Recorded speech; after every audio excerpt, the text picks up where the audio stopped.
Happy Wellness Wednesday and welcome to Health Chat with Robin and Kim. And today we have a special guest. Her name is Sheryl Palmer, and I have known Sheryl since kindergarten. We went to kindergarten together. Known her for a long time. We brought her in here today because Kim and I often, after our chats, we sit down and we discuss different things, or we'll text each other during the week and say, did you hear about this? Or, we need to talk about this. And the thing that I wanted to discuss was, and Kim wanted to too, is so many times in our profession, being fitness instructors, personal trainer, we hear excuses from people for the reasons that they cannot sustain a healthy lifestyle. And those excuses go back to, they say, genetics, I'm destined. So there's really nothing I can do about it. Um, I can't eat healthy. It's too expensive. What's some other ones you've heard, Kim, from Um, oh, it's too hard. I'm too old. too Um, old? Yeah. I can never do what you do. Yep. Yeah. I- So now I'm going to out us, and Kim has outed us before too on age. Kim has outed herself, I should say. So Sheryl and I'm 63. Sheryl, are you 63 now too? I Yeah. am as of May. So we are going to bust some myths that and some excuses, because that's what they are. They're excuses that people say that they cannot change their health or change the direction of their health or their destiny. Sheryl has a story, and she's going to tell us all about it. And you guys, I think you'll really want to listen to this and listen to it good. So, Sheryl, just tell us a little bit about like your genetics and things that maybe that we know as Kim and I, because you've talked to us, have happened in your family and how that affected you and how you like flip the switch. Well, in my family, heart disease is very prevalent. Heart disease and stroke killed just about everybody in my family. There's a wow. couple rare exceptions. Kidney issues, diabetes, Mm. those were the biggies. Diabetes, heart disease, stroke. My mom and dad were both heart attack. I had a brother that died of a stroke, a brother that died of ALS, kind of an outlier, but he had also had a heart attack. My grandfather died of a stroke, both of them. My grandmother died of a heart attack, but she was close to 90 Mm. on my mom's side. The outlier with my grandparents was my grandmother on my father's side, who died of breast cancer in her late 30s, early 40s, depending on what family member you talk to. I Mm. don't know what the exact date of her um, diagnosis was, but I do know it took her life. Very young. Wow. Mhm. So, for me, seeing all of that, even before I became ill, I was pretty adamant about eating healthy and being healthy, especially after my children came along. They were later in life. But at the age of 42, actually, let's back up to 41, I started having a lot of odd symptoms. And every doctor I saw was absolutely convinced it was something wrong with my heart. They just couldn't find it. Mm. And a lot of that had to do with the fact that that was the family genetics. And the symptoms aligned, they did, but nobody was finding anything. Test after test netted nothing.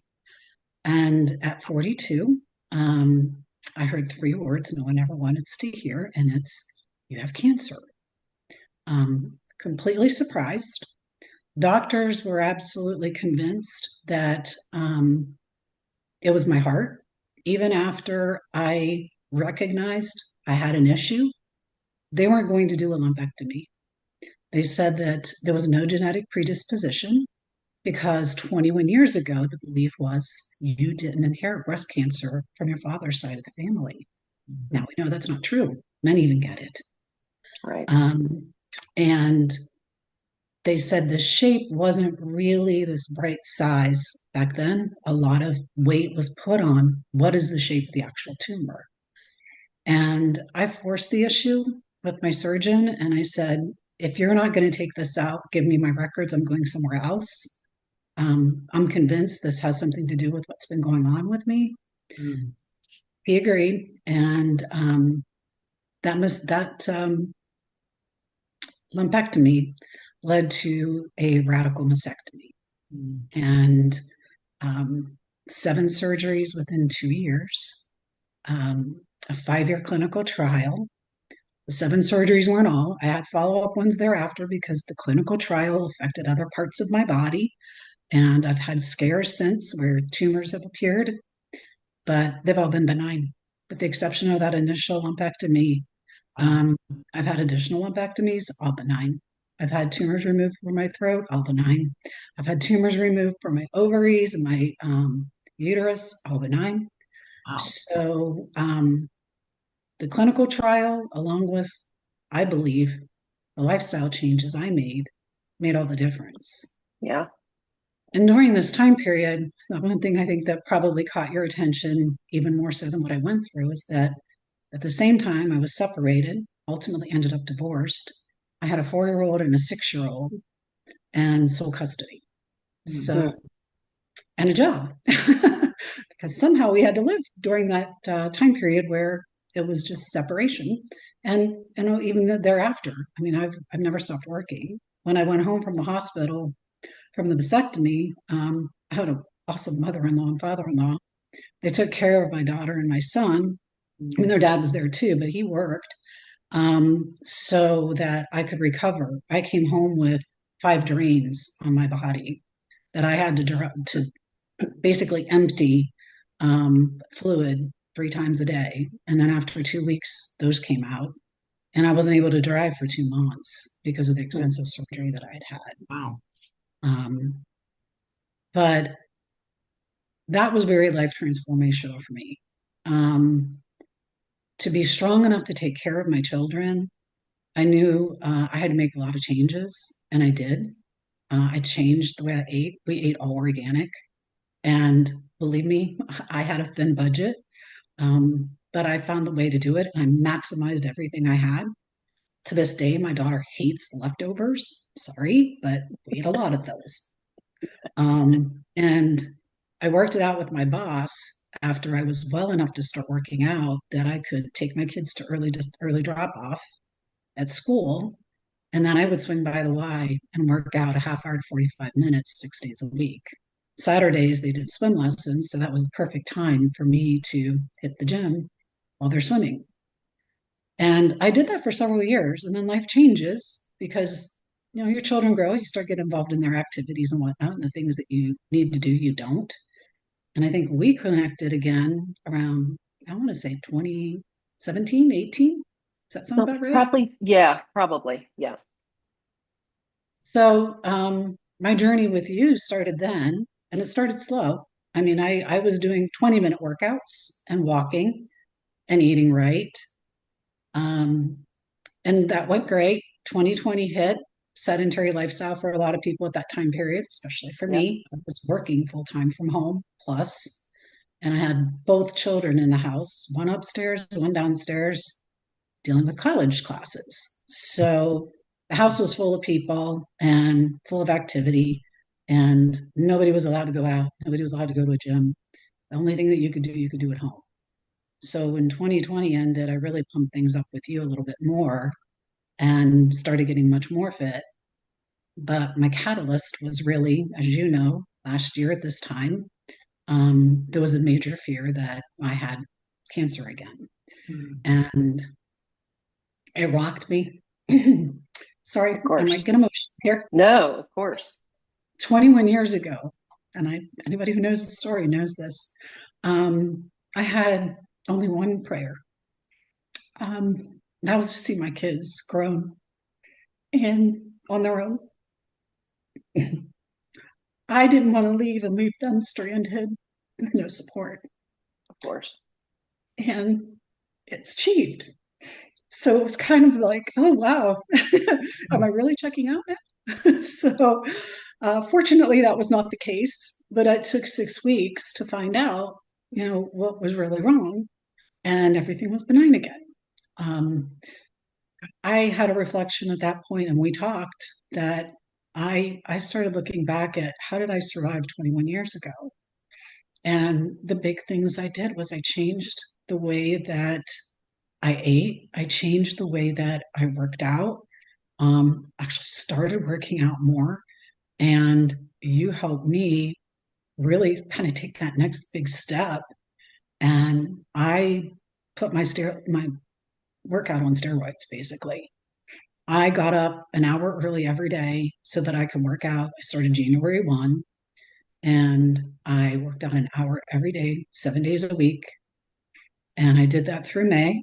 I took a trip to Colorado and was absolutely shocked at how easy it was for me to get out and move and run up and down mountains and whatnot and not get winded. And I've just stayed on that path ever since. I'm starting another group of long-term workouts for the winter months. That's an hour long because what I really enjoy is getting out. So in the summer months, I'm outside for an Right. hour, and I just do a half-hour workout inside. Yep. So, what I want to say is anybody listening, if you think you have any barriers that you can't break, you don't, because you can break most of them, right? I mean, just listen to that. That's incredible. And I'm trying to pull up here because Sheryl, and listen, Sheryl said she's with me and because she stuck with me and this, it wasn't me at all. It was Sheryl would send me messages on Messenger, and yes, I would answer her if she had a question, or I would say, "You've got this," or I would be a sounding board, but I did absolutely nothing else. Sheryl did everything for herself. So, you, this is what I want people to hear. You have to go in and you have to do it for you. You have to change your lifestyle and your health for you, or as Sheryl said, for her kids, right? Find your why. And Kim and I have talked about this before too. Like, find your why and make it a good why, you know? Just because you want to look good in your bathing suit, sorry, that's not a good enough why, right?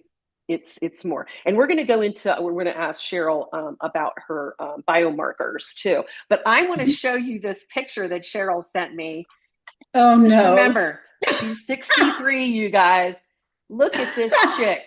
Wow. I'm not Are kidding you kidding me? I didn't So expect you to listen, do that to me. that's the side benefits of taking control of your health. Not only the biomarkers she's going to tell us about, but also, you know what? You're going to feel good in your clothing. You're going to feel good when you walk into a room and you walk past a mirror because you're fit, you're healthy, right? So sorry, Sheryl, but you look too good. I had to show that. I'm glad it was a split second. Beautiful. Yeah. Well, that's the whole thing is a lot of people, you were talking about looking good in your bathing suit. A lot of people go into this thinking, I want to be thin. Yeah. No, Yeah. I want to be healthy. Right. I can see a lot of very healthy people that are not super skinny, but oh my goodness, sure, are they healthy? Right. And I can show you skinny people that are not. Exactly. Absolutely. Yep. You Strong know? is the new skinny. Yes, it is. I have a water bottle that says that. Yes. Love it. All right. So tell us about those biomarkers. So tell us, like, when you first started with me, I know you had given me, and I could scroll back, but if you have them handy there, kind of tell us Well, where you've come from. the things that were really the most disturbing from my biomarkers were cholesterol and blood pressure. Mhm. And what do those two things lead to? Major Heart. family Yeah. illnesses. Yeah. Yeah. So I was borderline on being put on medication for both.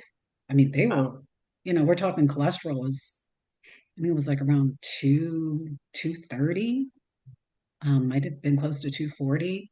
My blood pressure was really inching up to where my whole life I had low blood pressure. Total opposite. I've had doctors concerned because it was low. Right. So eating helped everything else. A1C has stayed in line, and I truly believe that's because I ate properly. Yeah. But those other two did not come in line until I really took fitness seriously. Yeah. And now my cholesterol is between last year and this year, it was 205. Now it's like 199. Good.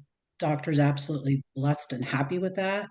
Blood pressure, I have to caveat it. It was 124/82 when the doctor took it. I've had it down to 120/82, but I'd had a serious issue with my eye and they were taking my blood pressure. Oh, So yeah, but yeah. it's okay now. But my A1C, everybody in my family had diabetes. Everybody. Wow. And I'm at 5.0, right in the Wow. middle of where you need to Good. be. That's amazing. And oddly Yeah. enough, when I met with my doctor this year, that's the thing she picked on. And I said, "What are you doing?" I said, that's not bad. She said, "I know, but it inched up." I Well, said, and she's thinking of genetics too, is what, yeah, she's thinking of "Yeah, that too. But yeah." you've busted it. I mean, yeah, Mhm. absolutely. So, yeah, she wanted me to go buy something called a lingo to monitor what spikes my blood or my sugar in my body, the diabetes. It's like, Yeah. yeah, I The don't think I need continuous that. glucose monitor. Is that Yeah. Yeah, what it's a glucose Yeah. monitor. Yeah. Yeah, that's what it is. Yep. But yeah, I mean, everything for me has always been in line. LDL, HDLs have always been really high. Hmm. Yeah. And again, it's a product of what you eat and what you do. Yep. Do you know what your triglycerides are? Tries are 56. Oh my gosh, that's excellent. Yeah. Mhm, So that's the number to worry about. That's if mhm, it needs to be between 50 and 150. That's mhm. more of a marker for heart disease. So that's you're golden there. Yeah. Well, my doctor, as Kim, you and I talked the other day, she's kind of an outside the box because the only prescription meds I take, as you both know, is hormone replacement. I take Mhm. no prescription meds. Those numbers are not Yeah, manufactured from a drug. good. Right. But she was really digging into my numbers a lot. Hmm. Um, one of the things that she brought up is that as you get older, it's okay for some things to inch up. Hmm. But when she was looking at me specifically related to heart, she said I only had one blood marker for heart disease, and with everything else, it was outweighed. Yeah, So good. that made me feel really good. Yeah, for Good. sure. Yeah.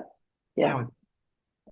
Wow. So, if any, I want to say too, Kim, if you have more questions, but Hmm. if anybody out there has questions, please put them in the comments and ask Sheryl, and we'll have her, answer a question. Or if you have questions for Kim and I mean, I think it's pretty astounding, and it's just proof. It's just, I mean, I can't say anything more. It's total proof. If Yep. you change your lifestyle, you're not destined. So, go ahead, Kim. I'm sorry if you have another question. No, I was going to say, I know you talked about eating too many preservatives at one point, and Mhm, it was not, your liver was not synthesizing mhm. correctly. I remember you told me that. And then you started cooking all your food at home Yeah, and not eating preservatives are in the ultra processed foods. yeah, So you kind of gave all that up and then started cooking from home. And I think that's pretty remarkable that making that little change makes a big difference too. yeah. Even high-end restaurants use preservatives, Right.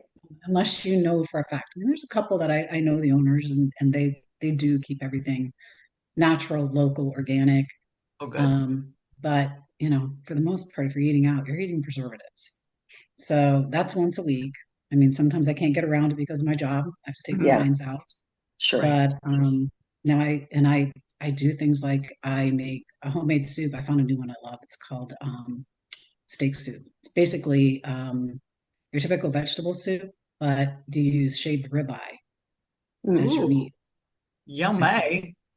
So I make a double batch and freeze it, and then it's easy for dinner then. So Right. That sounds Right. really good. Wow. I have to get mhm. that recipe from you. That's a whole other chat that we can You have should- about quick and easy dinners that are healthy, right? Right. Do you do it in Yeah. the crock pot or like on a big pot? I just do it in a big pot. Okay. I do have a crock pot. I use it a lot. We use Hmm. it a lot for stews, but this soup, it cooks pretty quickly. Okay.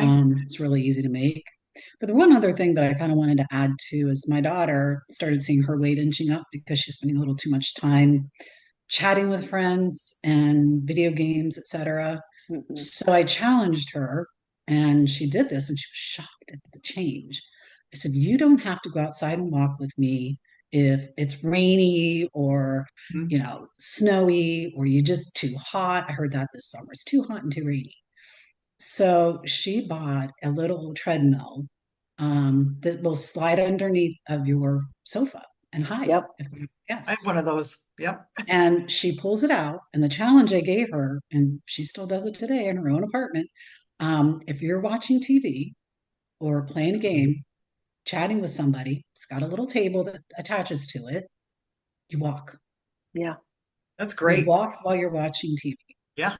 That's awesome. And how old is she? She's 27. And she's still listening to you. That's awesome. I love Not that. all the time. No, I not know. all the time. But where it counts, so that's good. Yeah. Good. Yeah. That's a great tip. That's a great, and it is. And every podcast I've been listening to lately with wellness is all about movement. Mhm. Just Mhm. freaking Yep. move. Walk. It doesn't have to be anything crazy. Just move. Yeah. You're right. Yeah. Yep. So, That's good. well, if you don't have any more, Kim, That to was my ask big question. her, Yeah, I think okay. that was it. Do you have anything else, Robin? I You want- don't, but we sure appreciate you hopping on here with us and telling us your story. I know that it was difficult to tell, and we appreciate that. But I think that maybe someone else out there can listen to that, and you might, actually change someone's life by talking about what you just talked about, and help someone else to get to where you've got to. So we're Yeah. proud of you. We think it's Yes. Thank amazing. you. So Thank you. And you look amazing for 63 too. That's like yes, you the do. cherry on top. I think that's great. How So I feel. That matters most. That's how I I know, feel. and I think you told me this is the best shape you've ever been in. Remember you Oh talking, yeah. and Oh yeah. that's The, awesome. the flexibility, the strength, the endurance is just incredible. Yeah. And I'll throw it out there. What I'm trying is the new Tony Horton workout. Oh, okay. Power Very of four. cool. What is Yeah. it? The power of four. Power of four. Okay. Yeah. Well, that's We cool. like Tony Horton, so Yeah. We'll see Yeah. always how it give a goes. shout out to Tony. He's been around a long time. I started out with Yes. him many years ago. So Yeah. yeah. That's so funny. Well, thanks again for joining us, Cheryl. We really appreciate it. And Thank you. uh, this will be on our Facebook page. People can ask you questions on there too. So Yep.